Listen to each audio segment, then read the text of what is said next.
Ang eksena ay nagbukas sa gitna ng isang tahimik at madilim na gabi, sa gitna ng asul na kalangitan ay makikita ang maliwanag na bilog na buwan, habang ang mga malalambot na ulap ay dahan-daang dumadaan dito. Nakatayo sa harap ng matayog na gusali ng Righteous Heavenly Alliance Leader Pavilion, sa gitna ng katahimikan, may isang boses na dahan-daang nagsalita, na naglalayong magbigay ng paalala kay Dam Seyong. Pinayuhan niya itong huwag masyadong seryosohin at sundin ang mga sinabi ni Gang Yachi, dahil sa kanyang palagay ay hindi ito nararapat na pagkatiwalaan ng lubusan. Sa loob ng silid ng pavilion, nakaupo ng comfortable si Dam Seyong sa likod ng mababang mesa, habang may hawak na dokumento at nakasindi ang isang maliit na parol na nagbibigay ng mahinang liwanag sa buong paligid. Nakatingin siya kay Wu Ihan na nakatayo sa harap ng mesa, at dahan-dahan siyang tumawa ng mahina habang nagbibiro. Tinatanong niya kung si Wu Ihan ba ay nagpapakita ng pagkainggit at selos dahil sa kanyang mga sinabi. Agad na tumugon si Wu Ihan sa paraang maayos ngunit may diin, malinaw niyang ipinahayag na walang kahit anong dahilan at paraan upang magkaroon siya ng ganoong damdamin, at tiyak na hindi siya naiinggit. Siyang kilala bilang Qingcheng sect leader na si Wu Ihan, habang ang kanyang mukha ay puno ito ng seryoso at pagdududa sa kanyang ekspresyon, habang iniisip ng malalim ang tunay na pagkatao ni Gang Yachi. Pagkatapos ng ilang sandali ay ipinahayag niya ang kanyang matibay na paniniwala. Ayon sa kanya, hindi may kakailan na si Gang Yachi ay isang kaaway at hindi kakampi ng kanilang mga layunin. Dagdag pa niya, hindi ba't ang pagkamatay ng pinuno ng Dragonhead Clan ay direktang dulot at kasalanan ng taong iyon. Sa kanyang palagay, ang mismong desisyon ni Gang Yachi na lumapit at makipag-ugnayan sa kanilang pinuno ay puno ng hinala. Sa simula pa lamang ay tila may nakatagong masamang layunin at hindi tapat na motibo kay Gang Yachi. Umaasa siya sa kanyang sariling pag-iisip na sana ay hindi magpadala at magtiwala ang alliance leader kay Gang Yachi dahil sa mga hinalang ito. Pagkatapos niyang mag-isip ng ganito, malinaw at walang pag-aalinlangan inamin ni Dam Seyong na wala siyang tiwala sa taong iyon. Sa kabilang banda, dahan-daang ibinaba ni Dam Seyong ang hawak niyang dokumento sa ibabaw ng mesa. Ipinahayag niya na bagamat hindi rin siya nagtitiwala kay Gang Yachi sa ngayon, ang kanyang mga dahilan ay lubos na naiiba sa pinaniniwalaan at ipinapaliwanag ni Wu Ihan. Dahil dito, napahinto sandali si Wu Ihan at tila nagtataka kung ano pa ang ibig sabihin ni Dam Seyong, kaya't nagtanong siya, habang naghihintay siya ng karagdagang paliwanag. Ipinaliwanag ni Dam Seyong na bagamat hindi siya nagtitiwala sa tunay na hangarin ni Gang Yachi, buo pa rin ang kanyang pagkilala sa kung ano ang kayang gawin ni Gang Yachi. Malinaw niyang sinabi na sa kabila ng lahat, lubos siyang naniniwala at nagtitiwala sa natatanging kakayahan ni Gang Yachi. Pagkatapos nito ay tumingin siya ng diretso kay Wu Ihan at nagtanong ng may matinding pagsusuri. Nais niyang malaman kung sakaling magkaroon din sila ng sariling sistema ng impormasyon at mga ahente na kasing husay at kasing lawak ng nasa ilalim ng Hao Sect. Magkakaroon ba sila ng sapat na lakas at tapang na harapin at makipaglaban sa kanilang buong alyansa? Sa sandaling matanong si Dam Seyong tungkol sa kakayahan at posisyon ng kanilang samahan, biglang tumahimik si Wu Ihan. Nanatili siyang tahimik at tumingin sa malayo ng walang tiyak na direksyon. Pagkaraan ng ilang sandali ng katahimikan, muling nagtaas ng tingin si Wu Ihan at hinarap ng buo si Dam Seyong. Sinabi niya na bagamat inamin niya sa kanyang sarili na hindi may kakailan na matalino at mabilis mag-isip si Gang Yachi, nanatili siyang matigas sa kanyang pananaw na ang mga tagumpay na nakamit ni Gang Yachi ay dulot lamang ng swerte at hindi ng tunay na husay. Ipinahayag pa niya ng may diin na kung wala ang tulong at pakikipagsosyo sa demonic cult's young leader, hinding-hindi mararating at makakamit ni Gang Yachi ang gayong mga kahangahangang resulta at tagumpay laban sa kanila. Hindi agad sumang-ayon si Dam Seyong. Sa halip ay dahan-dahan siyang lumingon, nagtanong siya kay Wu Ihan kung sakaling mapunta sa ganoong sitwasyon, na kailangang makipag-ugnayan at bumuo ng alyansa sa kinikilalang kaaway ng demonic cult's young leader upang makipaglaban sa kanilang sariling samahan. Kaya ba at magagawa ba iyon ni Wu Ihan ng walang pag-aalinlangan? Idinugtong pa niya ang kanyang pagsang-ayon sa naunang sinabi ni Wu Ihan, na sa panahong iyon, ang buong kinabukasan at kaligtasan ng Hao Sect ay nakasabit na lamang sa balanse, at walang puwang ang pag-aalinlangan at pagpili lamang ng mga kakampi na kaaya-aya sa paningin. Tumingin ng diretsyo at puno ng katiyakan si Wu Ihan kay Dam Seyong, malinaw niyang ipinahayag na hinding-hindi niya gagawin ang ginawa ni Gang Yachi, na makipag-alyansa sa isang kinikilalang kaaway kahit pa nasa matinding panganib ang kanyang samahan. Idinagdag pa niya na taglay niya ang sapat na talino at tamang pagpapasya upang kilalanin kung sino ang tunay na malakas, at kung ang isang kalaban ay karapat-dapat bang harapin o iiwasan na lamang. Dahan-daang tumango si Dam Seyong bilang pagkilala sa sinabi ni Wu Ihan. Kinumpirma niyang tama iyon, at iyon nga ang natatanging lakas at katangian ni Wu Ihan. Gayunpaman, ipinaliwanag din niya na ang tila mapangahas at mapanganib na mga desisyong ginawa ni Gang Yachi ay nagsilbing patunay lamang ng kanyang tunay na kakayahan, at ito ay bagay na naramdaman at nakita lamang niya ng buong linaw. Matapos sabihin ito ay muli namang tumahimik si Wu Ihan, napapaisip sa bigat ng ipinunto ni Dam Seyong, habang ang katahimikan ay bumabalot sa buong silid. Sa gitna ng katahimikan, biglang bumukas ng malakas ang malalaking pinto ng silid, nagkalansing ang mga hawakang ginto at ukit na kahoy, habang pumapasok ang isang tauhan na tila nagmamadali at puno ng kaba. Sa labas pa lamang ng pinto ay malakas na siyang tumawag upang makuha ang atensyon ng nasa loob. Ipinaalam niya sa Alliance Leader na mayroon siyang napakahalaga at apurahang balitang kailangang ibigay agad. Mabilis na tumakbo ang Righteous Heavenly Alliance Heaven and Earth Pavilion Master, hinihingal siya ng bahagya. Habang inihahatid ang napakabigat na ulat, ibinahagi niya na sa kasalukuyan sa South, may humigit kumulang 300 mandirigma na pinaniniwala ang kabilang sa demonic cult ang lubos na nagwasak at nagpawi sa Beksang Gate, at ngayon ay patuloy na nagmamarcha sa North ng walang tigil. Ang balitang ito ay nagdulot ng biglaang pagkabigla sa buong silid. Agad na napabalikwa sa kanyang upuan si Dam Seyong, namulat ng malaki ang kanyang mga mata at bahagyang napabuntong hininga sa gulat, habang narinig ang ulat, hindi siya makapaniwala sa bigat ng nangyari, kaya't mabilis niyang itinanong kung saan eksaktong patungo ang ganitong kalaking puwersa ng kaaway. Sumagot agad ang Pavilion Master, habang nakakunot ang noo at puno ng pag-iingat sa kanyang tono, sinabi niyang hindi patiyak ang destinasyon ng mga ito, ngunit batay sa kanilang pagkilos, umaabante sila ng tuwid at walang pag-atubili, kahit anong daan at masukal na kagubatan ang harapin, tinatayang higit sa 70% ang posibilidad na ang kanilang patutunguhan ay anghenan.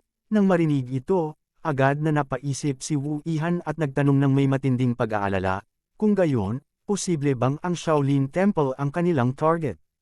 Malalim na kumunat ang noo ni Dam Seyong, habang nakatitig sa kawalan, tila nakikita sa isip niya ang mabilis at walang pagtatangkang magtago na pagsulong ng mga kalaban.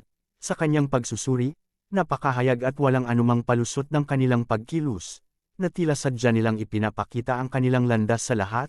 Puno ng pag-aalinlangan at matinding pagkabahala ang boses niya, habang iniisip kung ito na ba ang tunay na simula ng isang malawakang digmaan, kung sadyang naglalayon ba silang magpasimula ng labanan na yayanig sa buong mundo ng mga mandirigma. Sa kanyang isipan, napaisip siya na 300 lamang ang kanilang bilang, at hindi 3,000, isang bilang na tila kulang para sa ganitong laki ng layunin. Idinagdag pa niya ang karaniwang paniniwala sa Murem, na sa digmaan ng mga mandirigma, ang presensya ng mga dalubhasang master ay mas mahalaga kaysa sa dami ng sundalo, ngunit kahit na ganoon pa man, ang 300 ay nananatiling napakakaunti upang makamit ang ganitong malaking tagumpay at magtuloy pa ng walang takot.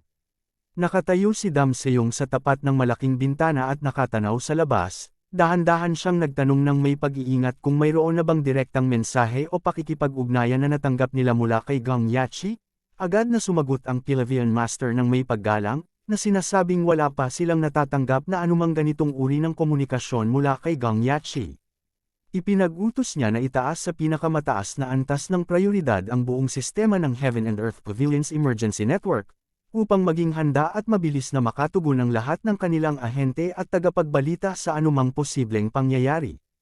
Idinugtong pa niya na ilunsad at ikalat ang buong pangkat ng emerhensya sa 3 panig, sa East, West, at North, ngunit sinadya niyang huwag isama ang South.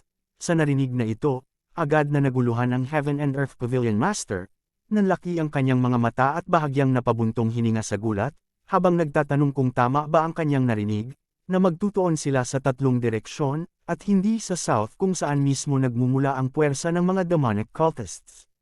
Hindi lumingon si Dam Seyong kundi na natiling nakatayo sa tapat ng bintana, mahinahon ngunit may diin niyang ipinaliwanag na hindi nila kailangang mag-alala at magtuon ng pansin sa puwersang iyon mula sa South. Anuman ang kanyang pag-iisip at pagsusuri, ang bilang na 300 ay nananatiling napakakaunti, hindi sapat upang magdulot ng tunay na malaking panganib at ganap na talo sa kanilang malawak at matatag na samahan.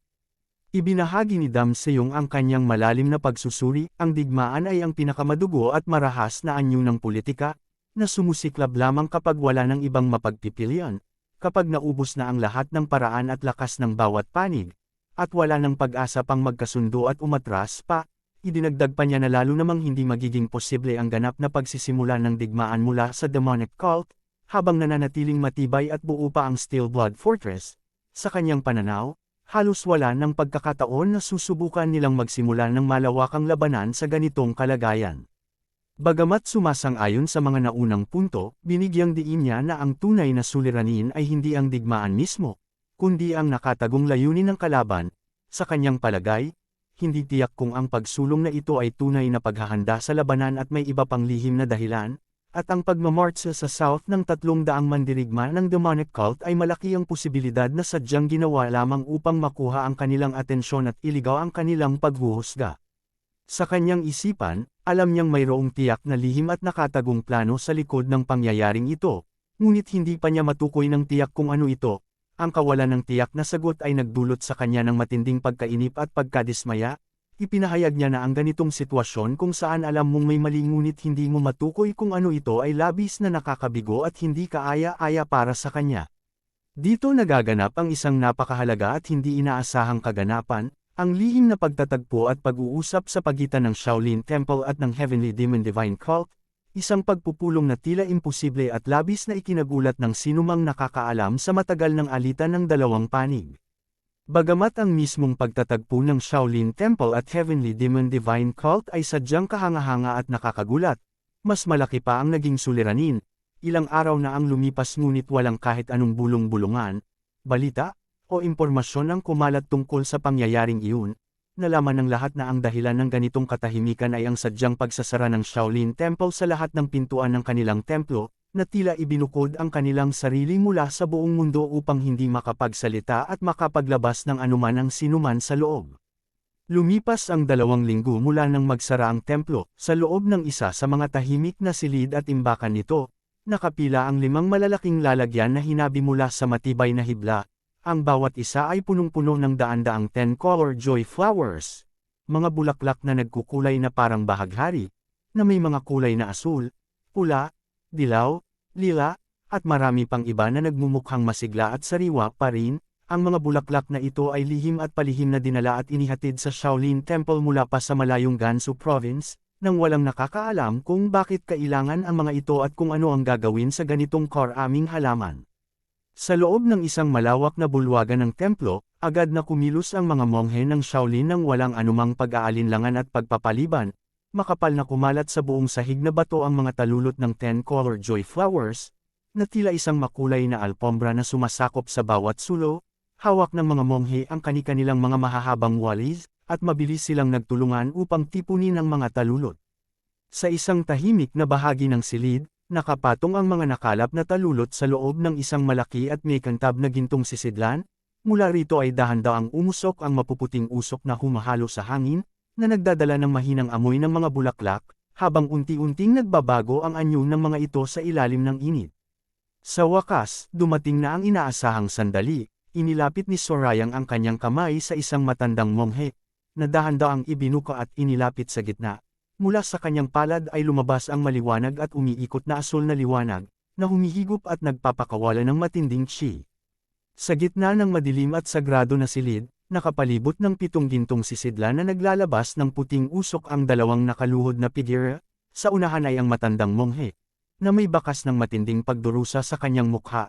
Siya ang nagdadala ng blood parasite, isang lihim na sakit at sumpa na ilang taon nang nagpapahirap at nagpapahina sa buong samahan ng Shaolin. Sa likuran niya ay nakaupo si Sorayang, ang buong katawan niya ay nababalot ng banayad ngunit makapangyarihang asul na chi. Dahan-dahang iniunat ni Sorayang ang kanyang mga kamay patungo sa likod ng matandang monghe. Ang nagniningning na chi ay dumadaloy mula sa kanyang palad papunta sa katawan ng matandang monghe. Habang nananatiling nakapikit at nakapokus ang isipan ng monghe upang tanggapin ang tulong, bahagyang napakunot ang noo ng monghe at napapikit ng mariin, habang nararamdaman niya ang bigat at hapdi ng pagpapalaya sa nakapwersang parasito, ngunit hindi siya gumalaw at umatras. tiwala siyang ito na ang katapusan ng kanyang matagal na pagdurusa. Sa gitna ng ritual, ang tanawin ay napunta sa mukha ng gintong estatwa ng Buddha na nakatayo sa loob ng templo, habang ang estatwa ay tila nagmamasid at nagbabantay sa buong pangyayari, na nagbibigay ng pakiramdam na ang kanilang pagsisikap ay pinagpupala at sinusuportahan ng banal na kapangyarihan. Sa gitna ng madilim at mantsado ng dugong sahig, makikita ang nakapulupot na anyo ng blood parasite, isang nakakatakot at matigas na nilalang nakahawig ng malaking alupihan, na ngayon ay humihina at unti-unting nawawalan ng buhay, matapos ang matinding ritual at paggamit ng banal na kapangyarihan. Ito ay tuluyan ng napurong at nalinis mula sa katawan ng monghe. Ang matagal na pagdurusa na nagpahina sa Shaolin sa loob ng maraming taon ay sa wakas nagwakas na, at ang masamang nilalang na naging sanhi nito ay wala ng kakayahang manakit pa. Lumipat ang tanawin pabalik sa Righteous Heavenly Alliance Leader Pavilion, na nakikita sa ilalim ng gabing nagniningning sa ilaw ng buwan at mga bituin. Isang tauhan ang mabilis na naglakad papalapit at tumawag ng may pagmamadali at paggalang sa Alliance Leader. Iniulat niya na may dumating na mahalagang liham mula sa Section Leader Gong Ya, na siyang kilala nating si Gong Yachi. Hawak ng Palavian Master ang nakatuping liham, habang nakatayo sa tapat ni Dam Seong, at ipinagpatuloy niya ang nilalaman ng ulat. Ayon sa sinabi ni Gong Yachi, wala pang 10 tao mula sa Heavenly Demon Divine Cult ang lihim at palihim na nakapasok sa Mount Song nang walang nakapansin at nakapagbabantay sa kanila. Ang pagpasok ng napakakaunting bilang ng kalaban sa ganitong mahalaga at pinagbabantayang lugar ay lalong nagpalalim sa hinala na mayroon silang ibang itinatagong layunin bukod sa simpleng pakikipaglaban. Walang pagbabago sa boses ni Dam Seong, at buo ang kanyang katiyakan nang sabihin niyang alam na niya ang ulat tungkol sa pagpasok ng kalaban. Biglang nagbago ang anyo ng Pavilion Master, namutla siya ng bahagya, tumulo ang pawi sa kanyang pisngi, at lalong kumunat ang kanyang noo. Habang nagmamadaling magsalita, napahinto siya at tila nagkamali ng simula bago muling nagpatuloy. Ang tunay na bagay na dapat nilang pag-alalahanan ay hindi ang pagpasok ng iilang kalaban, kundi ang mga 10-colored joy flowers na lihim na ipinadala sa Shaolin Temple. Sa gitna ng pagtataka ng lahat, inilantad ang tunay na nangyari. Ang mga bulaklak na iyon ang naging susi upang tuluyang mapalaya ang Shaolin Temple mula sa matagal nilang pagdurusa. Kasabay nito ay dahan-dahan na lamang natuyo ang mga talulot, na nagpapahiwatig na nagamit na ito ng buo, at sa tulong nito, matagumpay ng Shaolin Temple ang blood parasites na matagal nang sumisira sa kanilang lakas at samahan. Sa kanyang isip ay inamin ni Dam Seong na si Sorayang ay tunay na napakatuso at matalino sa pagpaplano. Napagtanto niya na ang pagsulong ng puwersa ay hindi naglalayong sakupin ang Central Plains at palawakin ang teritoryo ng kanilang samahan. Sa halip, ang lahat ng pagkilos na iyon ay sadyang inayos upang mabilis at walang pag-atubiling patungo sa kanya. Ang tanging layunin ay wakasan ang kanyang buhay. Sa gitna ng pagbubunyag, lumitaw ang isang bukas na bulaklak na naglalaman ng nakakatakot at mahabang nilalang. Ang blood parasite, ipinakita nito na ang bulaklak na ito ay hindi lamang simpleng halaman, kundi ang mismong pinagmulan at tahanan ng sumpang matagal nang nagpapahirap sa Shaolin Temple. Mariing napakuyong ni Dam Seong ang kanyang kamao, na nagdulot ng pagkabasag ng mga piraso ng bulaklak sa kanyang hawak, habang kumikinang ang asul na chi sa kanyang palad, namumula ang kanyang mga mata, nakakunot ng sobra ang noo, at kitang-kita ang matinding galit sa kanyang mukha, habang buo niyang inamin na siya lamang ang tanging layunin at target ng lahat ng ginawang plano at pagkilos ng kaaway. Lumipat ang tanawin sa ilalim ng puno na walang dahon, kung saan ang bilog na buwan ay makikita ng maliwanag sa madilim na kalangitan. Sa gitna ng katahimikan, inisip ng matandang monghe na bagamat hindi niya inaasahan ang ganitong magiging resulta, sa kakaibang paraan ay tila nakita at naiisip na niya ang ganitong eksena noon pa man. Sa narinig na ito, agad na nagpakita ng matinding pagtataka at pagkagulat si Sorayang, at hindi makapaniwala na nagtanong kung ano ang ibig niyang sabihin. Bumalik ang eksena sa loob ng isang tahimik na silid ng Shaolin Temple, kung saan nakatayo ng magkaharap ang Shaolin Abbot at si Sorayang. Sinabi ng Shaolin Abbot na kahit na daan-daang taon na silang magkaaway at magkalaban, inilahad niya na minsan ay naisip niya na balang araw ay maaari silang magkausap ng payapa at walang dahas, bagay na hindi niya akalaing mangyayari ng ganito.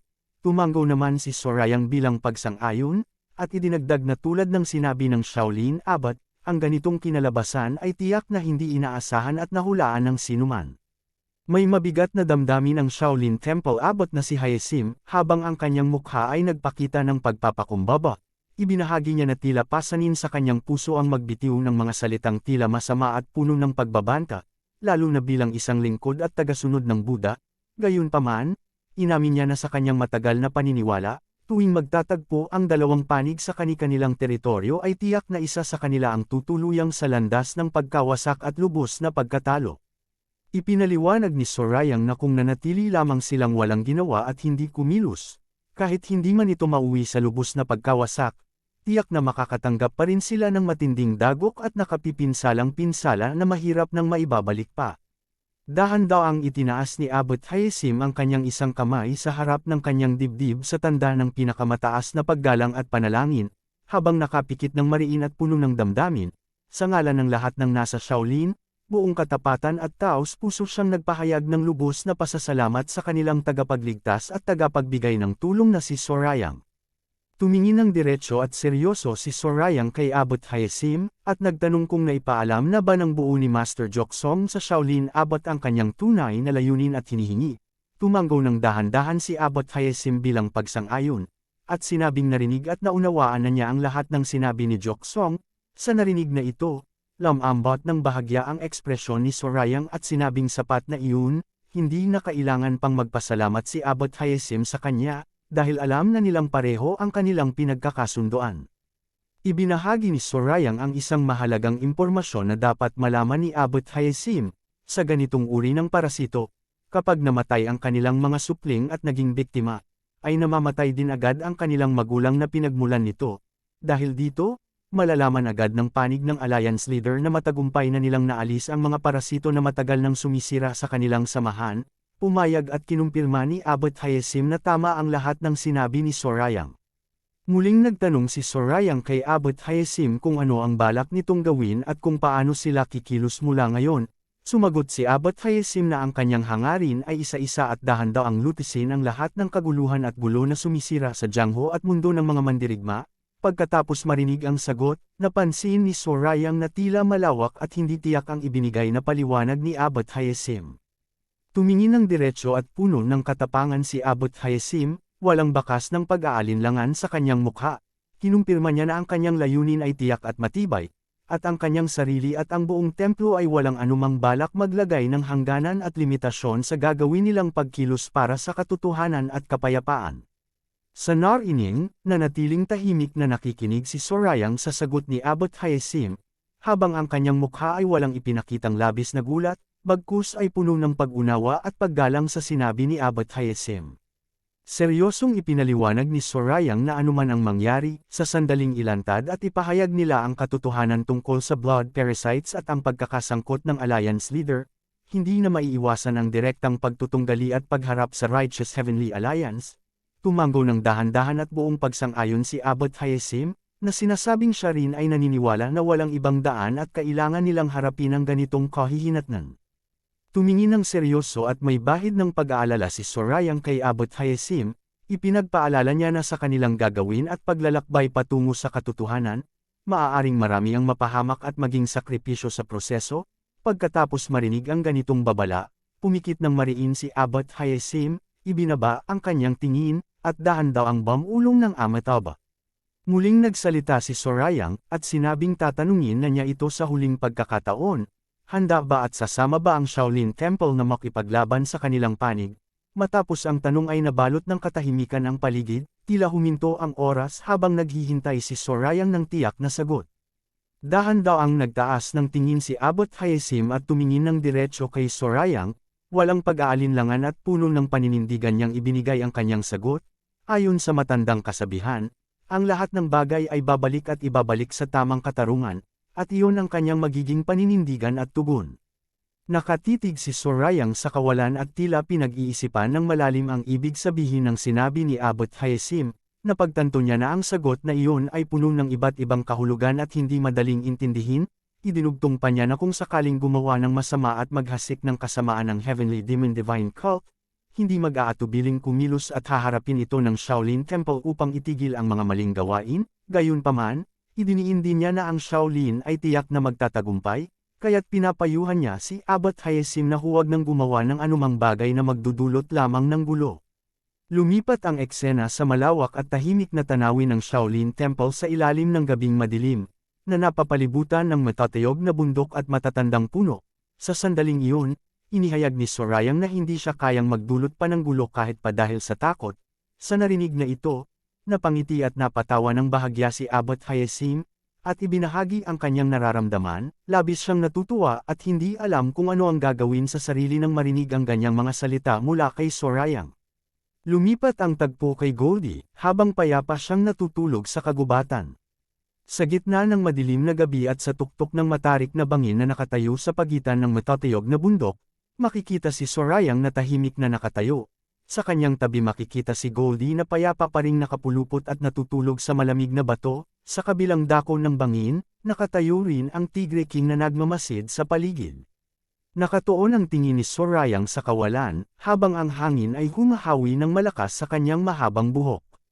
Sa sandaling iyon, lumapit si Sandrine, habang naglalakad siya palapit, napansin niyang napakalamig ng hangin sa gabing iyon. Nakita siya ni Sorayang at nagtanong ng may pagtataka kung bakit siya naruroon pa rin sa ganitong oras ng gabi sa halip na magpahinga at matulog. Nakatingin ng diretsyo si Sandrine at may bahid ng pagtataka sa kanyang mga matang asul na nagniningning. Napagtanto ni Sandrine na dumaan sila sa napakaraming pag-ikot at hirap bago tuluyang nakarating sa puntong ito ng kanilang paglalakbay. Idinagdag niya na matapos nilang iwanan ang demonic cult, sunod-sunod ang mga pangyayaring kanilang hinarap, hindi lamang matitinding labanan at bakbakan, kundi pati na rin ang mahahabang pagtatalo at pagsusubok sa talino at pag-unawa sa isa't isa. Kalmado kinumpirma ni Sorayang na totoo ang lahat ng iyon. Ibinahagi niya na minsan ay naguguluhan siya at hindi na malinaw ang kanyang isipan. Agad na nagtanong si Sandrine kung tungkol saan ang kanyang pagkalito. Ibinahagi ni Sorayang na kung nag-iisa lamang siya, hinding-hindi niya may aabot at magagawa ang lahat ng ito. Imposible niyang makarating sa puntong ito ng walang tulong. Inamin niya na ang matibay na lakas at suportang galing sa Heavenly Demon Divine Cult ang naging dahilan kung bakit siya nakapagpatuloy hanggang ngayon. Gayunpaman, idinugtong niya na ang kanyang pangunahing layunin ay wakasan ang buhay ng Righteous Heavenly Alliance leader upang makamit ang tunay na kalayaan, ngunit sa kabilang banda, nakabuo na rin siya ng mga ugnayan at paninindigan sa maraming tao, kaya't mayroon siyang mga responsibilidad na kailangang tuparin at hindi maaaring talikuran. Nagtanong si Sandrine kung nag-aalala at natatakot ba si Sorayang kung kailan niya makakamit ang kanyang hangarin. Walang pag-aalinlangan at mabilis na sumagot si Sorayang na hindi. Inilarawan ni Sorayang ang kanyang nararamdaman, napagtanto niya na kahit puno ng hirap at pagdududa ang kanyang paglalakbay, hindi rin naman masama ang ganitong uri ng pamumuhay at paglalakbay. Ipinagpatuloy ni Sorayang ang kanyang pagninilay kahit na puno ng labanan, pagtutunggali, at minsan ay hindi kailangang pag-iingat sa isa't isa ang kanilang pinagdaanan, nananatili silang magkakasama, kahit na nagtatalo at nagkakaiba sila ng pananaw, patuloy pa rin silang namumuhay ng magkakasama at magkahawak kamay sa gitna ng bawat pagsubok. Nakatitig ng seryoso si Sandrine kay Sorayang, sa unang sandali ay puno ito ng pagkagulat, ngunit dahan-dahan itong napalitan ng malalim na pag-unawa at paggalang sa napagtanto ni Sorayang. Ipinahayag ni Sandrine na ang sinabi ni Sorayang ay tila hindi akma sa dati niyang kilos, ngunit sa huli ay siyang siya pa rin, dahil sa kabuuan ng lahat, ang young leader ay talagang kilala sa pagkakaroon ng malasakit at pag-aalaga sa kanyang mga nasasakupan. Tumingin naman si Sorayang ng bahagya at kalmadong nagtanong kung iyon ba talaga ang kanyang nakikita. Sa kanyang palagay, higit pa sa simpleng pag-aalaga ay tila nagiging labis na pakikialam at panghihimasok na ang kanyang ginagawa. Bigla siyang napahinto at lumingon nang mabilis nang mapansin ang kilos ni Sandrine. Nagtaka siya at nagtanong kung ano ang kanyang ginagawa ng palihim. Lumingon si Sandrine kay Sorayang habang mataas na itinataas ang isang bilog na sisidlan na gawa sa luwad, at nakangiti ng malaki at masigla. Ipinakita niya ito ng may pagmamalaki at sorpresa, na ibinunyag na ang laman nito ay alak, isang inihandang sorpresa para sa kanilang pagpapahinga sa gabing iyon. Nanlaki ang mga mata ni Sorayang at bahagyang bamuka ang kanyang bibig sa matinding pagkagulat, habang nakatingin sa sisidlang hawak ni Sandrine. Napagtanto niya na hindi naman madaling makakuha at magtago ng alak sa loob ng Shaolin Temple, kaya't labis siyang humanga at pinuri ang galing at kakayahan ni Sandrine. Sa halip na sumagot ng formal, Napangiti lamang ng masigla si Sandrine at tumawa ng mahina at masaya. Ipinagpatuloy ni Sandrine na wala silang dalang mga tasa, kaya't kailangan nilang inumin ang alak ng direkta mula sa iisang sisidlan at magbahagi. Sa narinig na ito, nagpakita ng pag-aalinlangan at pagkainis si Sorayang, at sinabing tila hindi naman ganoon karami ang laman nito kaya't tila mas mainam na siya na lamang ang uminom ng mag-isa. Agad namang nagkunwari si Sandrine na nagagalit at hinamon si Sorayang kung nasaan na ang kanyang paggalang at kagandahang asal. Matapos ang magaan na usapan, naupo silang dalawa ng magkatabi sa malamig na bato, habang nakatanaw sa malawak na kabundukan at bilog na buwan sa langit. Hawak ni Sorayang ang sisidlan. Nagtanong si Sandrine kung simula pa lamang ba ang pagkilos at pag-alis ng Shaolin bukas. Seryoso naman siyang sinagot ni Sorayang na hindi na ito magsisimula pa lamang, ang Shaolin ay kumilos na at umalis na sa kanilang lugar noon pa man. Ibinahagi niya na ang Shaolin Temple ay lihim ng nakipag-ugnayan sa iba't ibang sekta at samahan sa mundo ng mga mandirigma, kabilang na ang tanyag na wudang. Habang inilalagok ni Sorayang ang alak mula sa sisidlan, nagpatuloy si Sandrine sa pagsasalita. Ipinaliwanag niya na ngayong matagumpay nang naalis at napurong ng Shaolin Temple ang mga blood parasites. Wala na silang oras na sayangin, kailangan nilang kumilos ng mabilis. Dagdag pa niya, tiyak na napansin na rin ng panig ng Alliance leader ang nangyari at ang pagkawala ng mga parasito, kaya tiyak na naghahanda na rin sila. Tumango lamang si Sorayang bilang pagsang-ayon habang ibinababa ang sisidlan. Bago pa man maibigay ng tuluyan ni Sorayang ang sisidlan, mabilis itong inagaw ni Sandrine habang nakangiti ng masiglang ngunit may halong pagbabanta.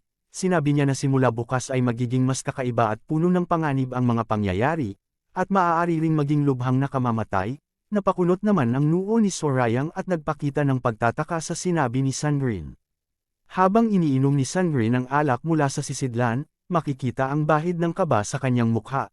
Inamin niya na ang paglalakbay kasama ang Shaolin Temple ay tila nakakapanghina ng loob at puno ng kaba.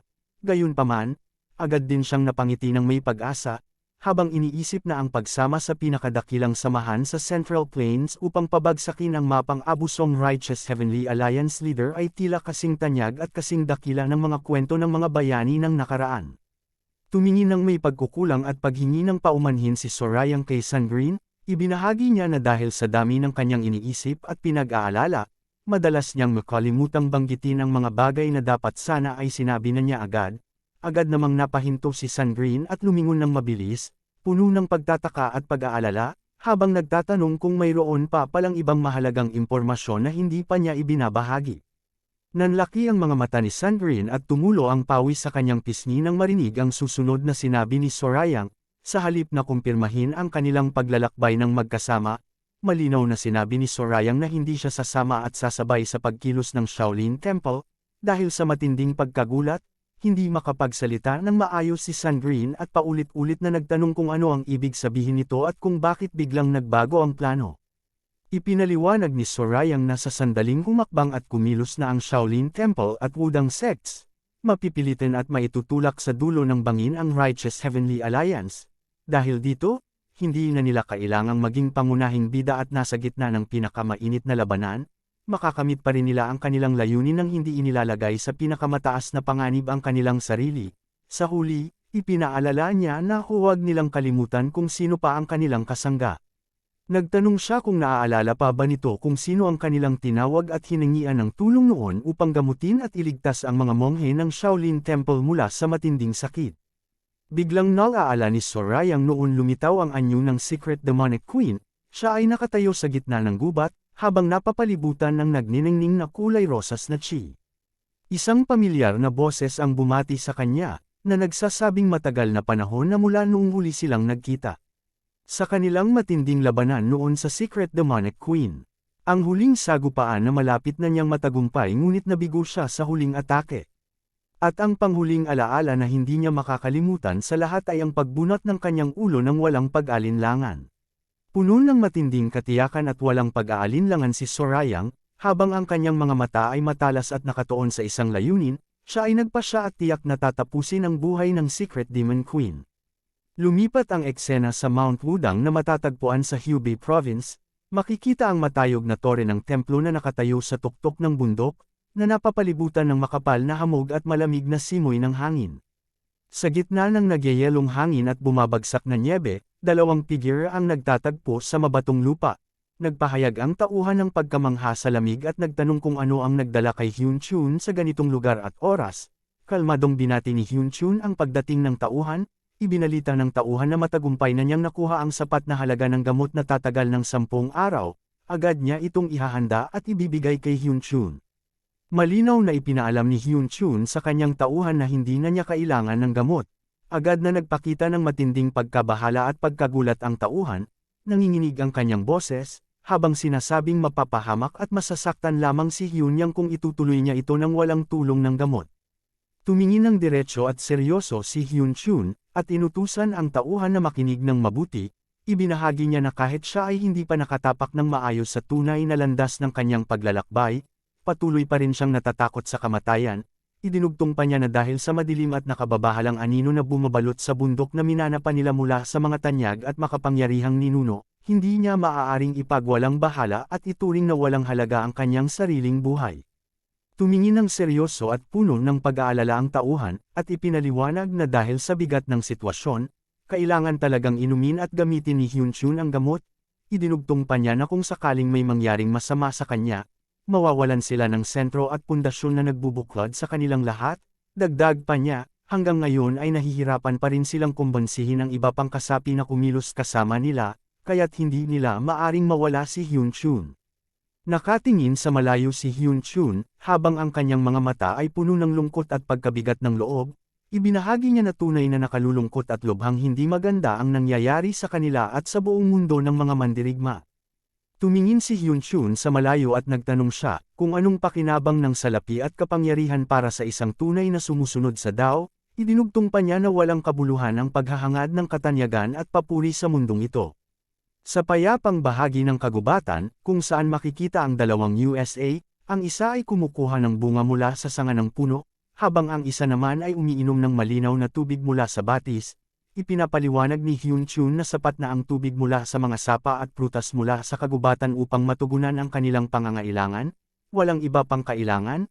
Dagdag pa niya, ang tanging dapat gawin ay ibigay ang sarili sa daloy ng Dao, sumunod ng buong puso, at hayaang ito ang magdala sa kanila sa tamang landas. Sa ilalim ng madilim na kalangitan at sa gitna ng makapal na hamog na bumabalot sa metatiyog na puno ng pino, ibinahagi ni Hyun-chun ang kasabihan. Kapag may pumasok na magnanakaw sa iyong tahanan, hindi nararapat na ibaling ang galit at puot sa bantay. Ipinaliwanag pa na ang pagkakamali ay nanggagaling lamang sa magnanakaw, kaya't mali at hindi makatarungan na sisihin at kamuhian ng bantay dahil lamang hindi nito napigilan ang masamang pangyayari. Ipinahayag niya na bagaman totoo ang nasabing aral, mayroon silang kakaibang kalagayan at hindi sila maaaring ihambing sa ibang halimbawa. Ibinahagi niya na lumaki ang mga disciples na nakatingin lamang sa kanila at sumusunod sa kanilang mga yapak. Ngunit napagtanto niya na sa paglipas ng panahon, nagsimula na silang tumingin sa malawak na mundo at lumayo sa tamang landas. Idinugtong pa niya na sila ang nagpahintulot na maligaw ang mga ito, dahil sa paniniwalang anuman ang kanilang gawin, ay makakarating pa rin sila sa tunay na Dao. Sa huli, inamin niya na ang kanilang pagkakamali ay hindi maaaring pagtakpan at patawarin pa. Ibinahagi niya na gaano man karami ang liko at pag-ikot ng ilog, tiyak na darating at dadaloy pa rin ito patungo sa karagatan balang araw. Pagkatapos ay idinugtong niya na maaari ring bigyan ito ng ibang kahulugan, na dahil limitado at maikli lamang ang buhay ng tao, ay malaya siyang mamuhay ayon sa kanyang sariling kagustuhan.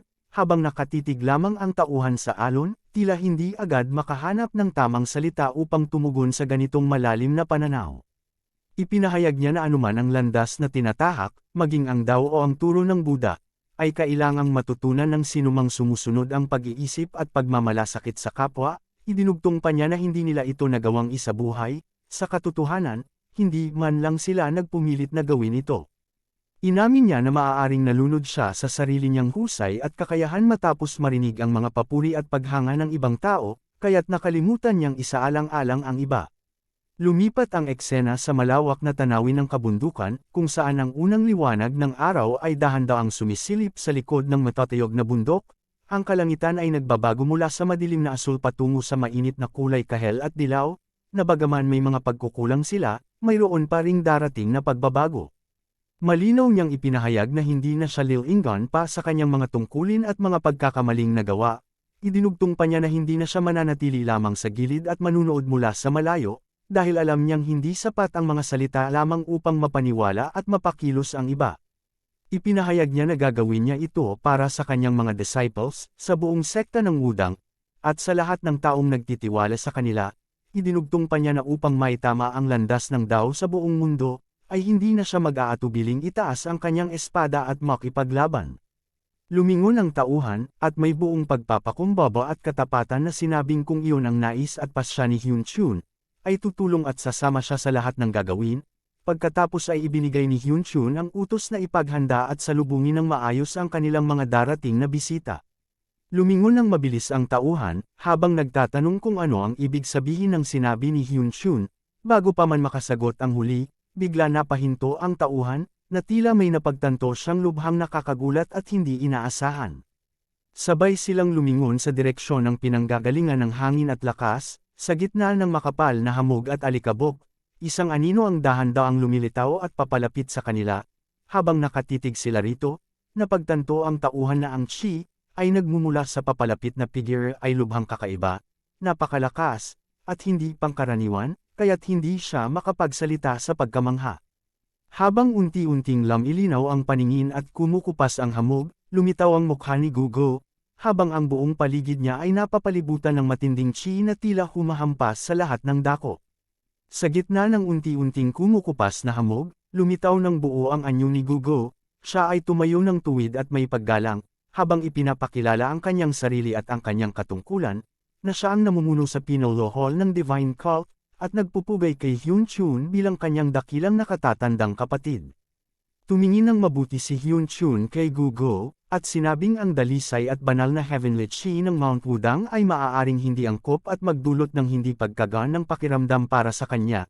Gayunpaman, idinagdag niya na nararapat lamang na purihin ang kanyang pagtatagumpay na makarating sa lugar na ito. Mahinahon at walang pagbabago ang ekspresyon ni Gugo, habang sinasabing ayos lamang ang lahat at hindi siya nababagabag. Napansin ni Gugo na hindi man lang nagulat at nagbago ang anyo ni Hyun Chun kahit na isang kilalang kabilang sa sekta ng demonyo ang kanyang humarap. Nagtanong siya kung paano nalaman ni Hyun Chun ang kanyang pagdating, at kung nakatanggap ba ito ng sulat o paunang abiso bago pa man siya dumating. Malinaw at diretsyong sumagot si Hyun Chun na wala siyang natanggap na anumang paunang balita. Tumingin ng malalim at puno ng karunungan si Hyun Chun, habang ipinapaliwanag kung paano niya nalaman ang pagdating ni Gugo. Napansin niya ang biglaang pagbabago sa daloy ng hangin at Chi sa buong kabundukan, kaya't nalaman niyang may paparating na nilalang na may taglay na pambihirang kapangyarihan. Nanlaki ang mga mata ni Gugo, habang nakatitig kay Hyun Chun, at hindi niya mapigilan ang pagpapahayag ng labis na pagkamangha. Sa kanyang isipan, napagtanto niya na ang kakayahan ni Hyun Chun na maramdaman ang pagbabago sa hangin at kilalanin ang kanyang kapangyarihan mula sa malayo ay talagang hindi kapanipaniwala at lubhang kahanga-hanga. Inilarawan niya si Hyun Chun bilang pinakamatanda sa buong mundo ng mga mandirigma ng Murm, na kalahating henerasyon na mas matanda pa kaysa sa pinuno ng Divine Cult. Siya rin ang itinuturing na pinakamahusay na eskrimidor na nakarating sa pinakamataas na antas ng Dao gamit ang espada, ang tanyag at dakilang primordial martial sword god na si Hyun Chun. Malinaw na ipinahayag ni Gugo ang dahilan ng kanyang pagdating. Sinabi niyang naroon siya bilang kinatawan at kapalit ng young leader upang alisin ang lason na bumabagabag sa buong Wudang sect. Idinugtong pa niya ang kahilingan na tipunin ang lahat ng taong tinamaan at nahawahan ng blood parasite, dahil ang proseso ng pagpapagaling ay mangangailangan ng mahabang panahon at matinding paghahanda. Lumipat ang eksena sa malawak na kalangitan, kung saan ang bilog at nagniningning na buwan ay nagbibigay ng mahinang pilak na liwanag sa mga sanga ng mga puno. Nanlaki ang mga mata ni Sandrine at puno ng pagkagulat, habang tinatanong kung totoo bang balak niyang patayin ang Secret Demon Queen. Walang pag-aalinlangan at kalmadong kinumpirma ni Sorayang na iyon nga ang kanyang gagawin.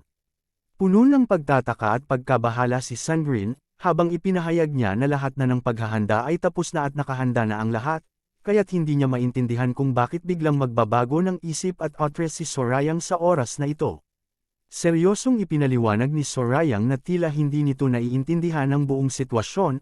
Hindi siya ang pangunahing bida at nasa gitna ng ganitong malaking pangyayari, Lalo lamang nagulat si Sandrine at hindi makapaniwala sa sinabi, kaya't muli siyang nagtanong upang linawin ang ibig sabihin nito. Ipinaliwanag ni Sorayang ng malinaw na ang darating na malaking pangyayari ay pinamumunuan at itinataguyod ng Righteous Heavenly Alliance, Shaolin Temple, at Wudang Sect. Dagdag pa niya, ang labanang magaganap ay sa pagitan ng Righteous Heavenly Alliance at ng Anti-Righteous Heavenly Alliance. Ito ang tunay na kalikasan ng hidwaan, at hindi siya ang sentro nito. Inilalahad niya ang kahalagahan ng kanilang ginagawa. Sa pamamagitan ng pag-aalis sa blood parasites, binibigyan niya ng pagkakataon ng Righteous Martial Divine Duo na kumilos ng maayos at malaya. Idinugtong pa niya na ang ganitong hakbang ay magdudulot ng matinding pinsala sa Righteous Heavenly Alliance, na siyang tunay na layunin ng lahat ng ito. Ibinahagi niya na ang tanging dahilan kung bakit nakapagtipon ng napakalaking lakas at impluensya ang pinuno ng Righteous Heavenly Alliance ay dahil nagawa nitong sakupin at kontrolin ang Shaolin Temple at Wudang Sect, habang tinutukso at pinapahamak ang iba pang mga samahan gamit ang kasakiman at pansariling kapakinabangan. Ipinapaliwanag niya na sa kasalukuyan, ang kapangyarihan at impluensya ng pinuno ng Righteous Heavenly Alliance ay nasa pinakamahinang antas na kailanman naranasan nito. Dagdag pa rito, kalahati na ng 9 great sects ang tuluyang nawasak dahil sa kanyang mga gawa, habang ang Shaolin Temple at Wudang Sect ay matagumpay nang nakalaya mula sa pagkakahawak at kontrol ng kalaban. Idinugtong pa niya na sa sandaling kumilos na ang Shaolin Temple at Wudang Sect, marami pang samahan na nanatiling walang kinikilingan hanggang ngayon ay tiyak na papanig at sasama sa kanila. Ipinaliwanag ni Sandrine na hindi na kailangan pa niyang manguna at mamuno sa ganitong malaking pagkilos, at kahit na ang hangad niya ay kapayapaan, hindi na kailangan pa niyang unahan ang lahat. Tahimik na tumango at pumayag si Sorayang, na nagpakita ng pag-unawa sa sinabi ni Sandrine. Lumingon si Sandrine ng mabilis kay Sorayang, habang nagtatanong kung ano ang gagawin nila sa mga puwersa ng Divine Cult na darating mula sa Henan Province. Bahagyang ngumiti si Sorayang at ibinahagi ang kanilang plano. Sila mismo ang sasakop at kukunin ang Stillblood Fortress na pinamamahalaan ng Henan Province. Nanlaki lalo ang mga mata ni Sandrine, tumulo ang pawi sa kanyang pisngi, at hindi makapaniwala sa narinig kaya't napahinto siya at nagulat ng husto. Ipinaliwanag niya na ang kanilang unang layunin ay nagsilbing panlilinlang upang may lihim at may hatid ng lihim si Pangryuong patungo sa Shaolin Temple. Dagdag pa rito, ang susunod na hakbang ay ang pagsalakay sa Stillblood Fortress. Ipinapaalala niya na ang pinuno ng Stillblood Fortress ay hindi madaling kalaban at basta-basta mapapadaig. Idinugtong pa niya na tila hinihintay lamang nito ang paghina at pagkakawatak-watak ng kapangyarihan ng Righteous Heavenly Alliance bago tuluyang kumilos at sumalakay. Nakangiti ng bahagya si Sorayang at nagpahayag na ang kanyang plano ay talagang matalino. Sa kabilang banda, si Sandrine ay napahawak ng mahigpit sa kanyang ulo, namumula ang mukha at tila nahihilo, habang isinisigaw na hindi ito madali at parang sasakit na ang kanyang utak sa sobrang pagkakakomplikado ng lahat ng nangyayari. Sa isip niya ay nagtataka kung bakit kailangang maging ganito kalalim at mahirap intindihin ang bawat hakbang. Lumipas ang gabi at unti-unting sumisikat ang araw sa likod ng matataas na bundok, habang ang kulay kahel at gintong liwanag ay bumabalot sa buong kabundukan. Sa labas ng templo ng Shaolin, nakatayo si Abbot Hyacinth, tumingin siya ng may malalim na paggalang at pasasalamat kay Sorayang, at ipinahayag na dahil sa tulong na natanggap nila ay nakaligtas at nanatiling buo ang sekta ng Shaolin Temple. Ipinangako rin niya na hinding-hindi nila makakalimutan ang ganitong malaking kabutihan. Nakatayo si Sorayang, habang gumagawa ng magalang na pagbati gamit ang pagtatagpo ng mga palad. Ipinahayag niya ang kanyang time na hangarin na sana ay makamit at makuha ni Abbot Hyacinth ang lahat ng bagay na matagal na niyang ninanais at pinaghihirapan. Napangiti na lamang si Sorayang, habang nagpapatuloy ang kanyang pag-iisip. Ito na ang ikalawang taglamig matapos ang kanyang muling reincarnation, at sa wakas ay paalis na siya upang harapin at tuparin ang kanyang pinakamatagal na hangarin at pangarap. Naglakad na si Sorayang ng matatag sa unahan, habang kasunod niya ang kanyang mga kasama, na si Sandrine, si Dangpil at si Anghua. Sa ilalim ng liwanag ng pagsikat ng araw, ipinahayag niya na magtulungan na sila at ituloy ang kanilang layunin, ang humingi ng katarungan at paghihiganti sa mga nagkasala sa kanila. Sa loob ng karwahe, makikita silang lahat na nagpapahinga at nagpapakasaya. Si Sorayang ay nakaharap ng bahagya, habang kinakain ang hawak niyang pagkain.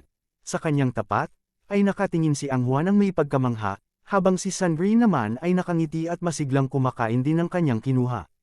Sa kabilang bahagi ng karwahe, lumingon si Dumpil sa kanyang likuran, habang si Sandrine ay iniaabot sa kanya ang isa pang piraso ng pagkain ng may ngiti.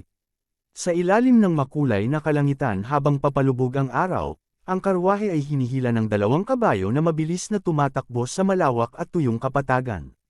Sa gitna ng paglalakbay ay napagkasundoan nilang huminto at magpahinga muna sa daan, habang hinihintay na lumipas ang gabi.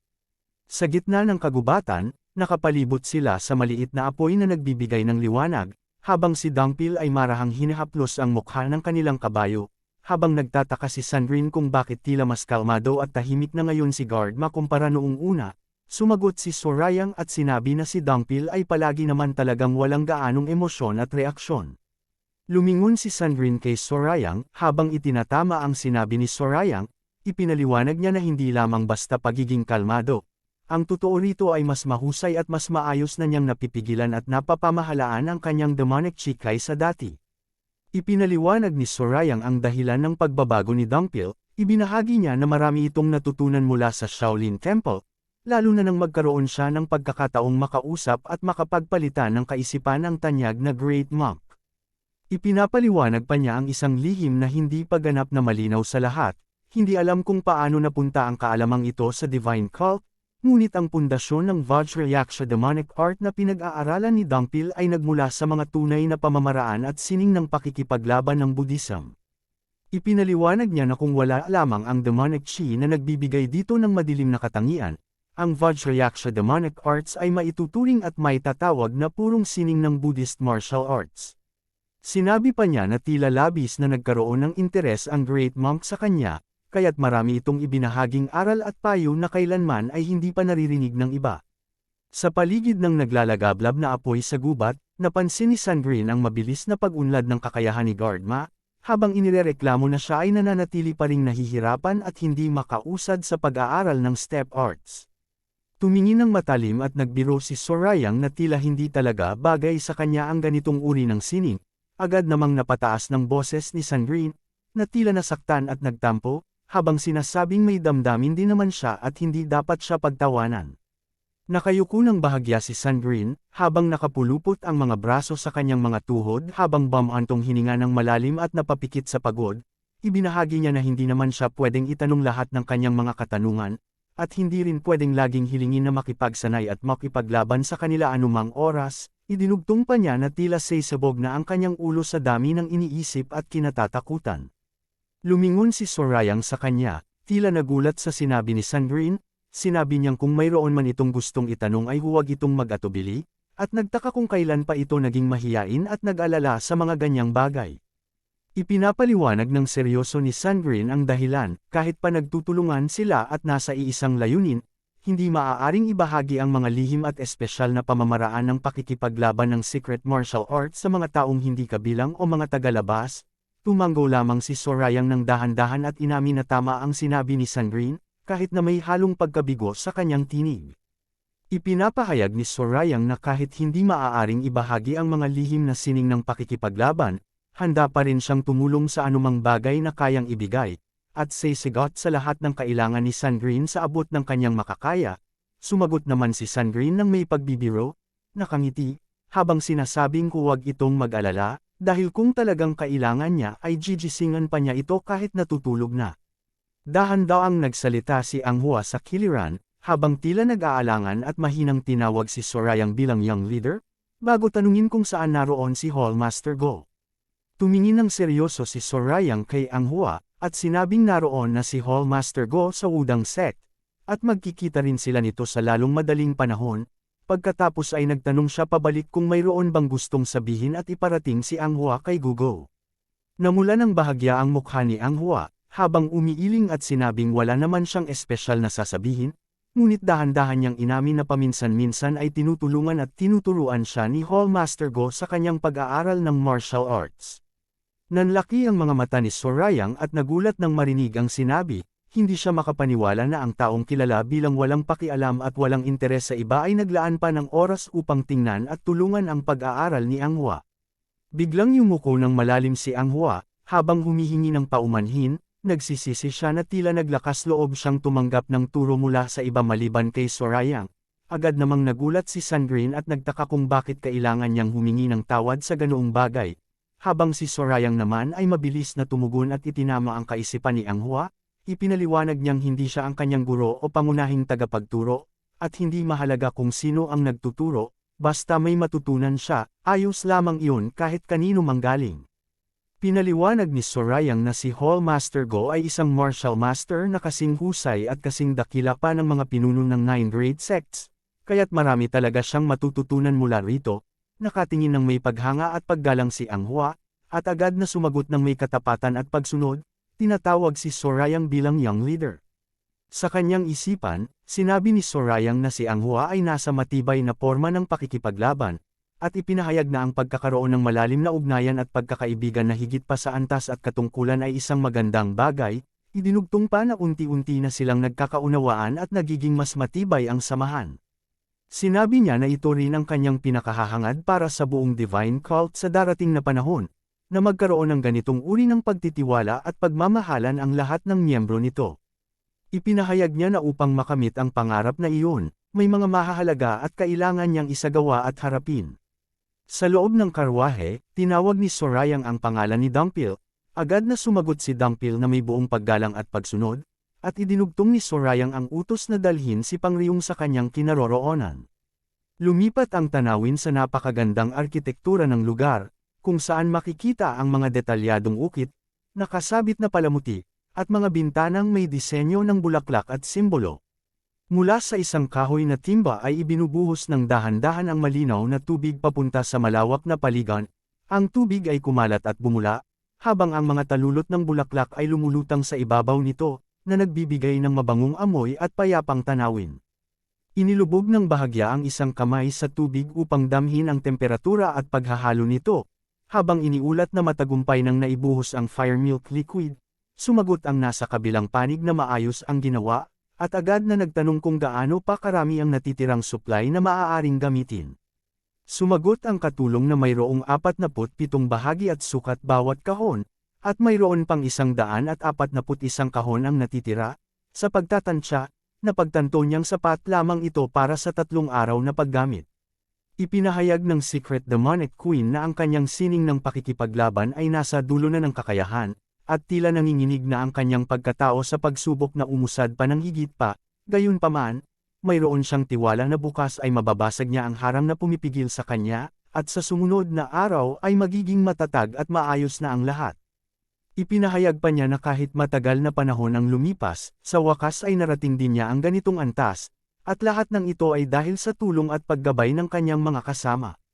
Ang dalawang katulong ay agad na yumuko ng malalim sa sahig bilang tanda ng lubos na paggalang, sinabi nilang ang tanging nagawa lamang nila ay sumunod sa kanyang mga utos, at na siya ay talagang itinakda na makamit ang pinakamataas na tagumpay. Napangiti lamang ang Secret Demonic Queen sa tubig at nagbiro na talagang napakaganda at nakakatuwa ng kanilang mga sinasabi. Ibinalita ng katulong na nakarating na ang balita na pinuno ng Steel Blood Fortress ay nagutos na buksan at pagbuksan ang daan patungong Shandong na patungo naman sa Hubei. Dagdag pa rito, ang tunay na layunin ng Steel Blood Fortress ay ang pagsalakay at pag-atake sa Pang Clan. Sa kanyang isip, sa loob lamang ng 2 araw at kapag naging matatag na ang kanyang kakayahan sa martial arts, hindi na niya kailangang matakot at mag-alala pa sa tuso at mapanlinlang na matanda. Hinding-hindi siya makapaghihintay na harapin at parusahan ito. Dahan-daang hinawakan niya ang kanyang sariling labi, habang ang kanyang tingin ay nagiging mapangahas. Sa kanyang isip ay nabubuo ang isang madilim na pagnanasa, nais niyang buksan ang dibdib ng matanda at idikit ang kanyang sariling labi sa tumitibok nitong puso. Habang nakalubog sa usok at tubig, dahan-daang hinawakan ng Secret Demonic Queen ang kanyang balat na may tito. Tinanong niya kung sapat at marami pa rin ba ang fire milk liquid, at kung mayroon ding bang sapat na supply ng snow milk liquid na kailangan niya. Napahinto saglit ang katulong habang tumulo ang pawis sa kanyang mukha, habang sumasagot na mayroon lamang silang nakahandang supply ng snow milk liquid na sapat para sa 10 araw. Ipinapaliwanag ng Secret Demonic Queen na upang maalis at mapawi ang epekto ng fire milk liquid na pumasok na sa kanyang katawan, kailangan niya ng supply na sapat para sa hindi bababa sa 2 linggo. Agad namang sumagot ang katulong at kinumpirma ang sinabi, ngunit sinubukan pa ring pakalmayan ang kanyang pinuno at sabihing huwag itong mag-alala. Ipinapaliwanag ng katulong na ang mga tauhan sa ilalim ay kasalukuyang gumagawa pa ng karagdagang supply na sapat para sa 10 araw pa, ngunit bigla siyang napahawak sa kanyang lalamunan, namutla, lumabas ang ugat sa kanyang mukha, at damyugo ang kanyang bibig bago tuluyang mawala ng lakas. Nakakunot ang noo ng Secret Demonic Queen at puno ng matinding pagkagalit, habang dahan-dahan niyang inuulit ang sinabing 10 araw na tila hindi makapaniwala at hindi matanggap ang narinig. Ipinahayag niya na paulit-ulit na niyang sinasabi na sa mundong kanilang ginagalawan, ang kahit isang maling hakbang at pagkakamali ay maaaring maging dahilan ng pagkawala ng sariling buhay, kasabay nito ay narinig ang malakas na tunog ng pag-ubo ng katulong, habang ang katawan ng katulong ay dahan-dahan umaangat sa ere. Ipinaliwanag niya na sinabi na rin niya noon, kung ang iba ay ituturing ang isang bagay na pagkakamali ngunit hindi naman talaga ito pagkakamali, ay maaari niyang patawarin ang nagawa. Ngunit kung kabaligtaran naman ang nangyari, at itinago ang tunay na pagkakamali na tila wala lamang ito, puputulan niya ang bawat bahagi ng katawan ng may sala at ipapakain pa ito sa mga aso. Sa gitna ng matinding takot, sinubukan ng katulong na tumawag at humingi ng awa.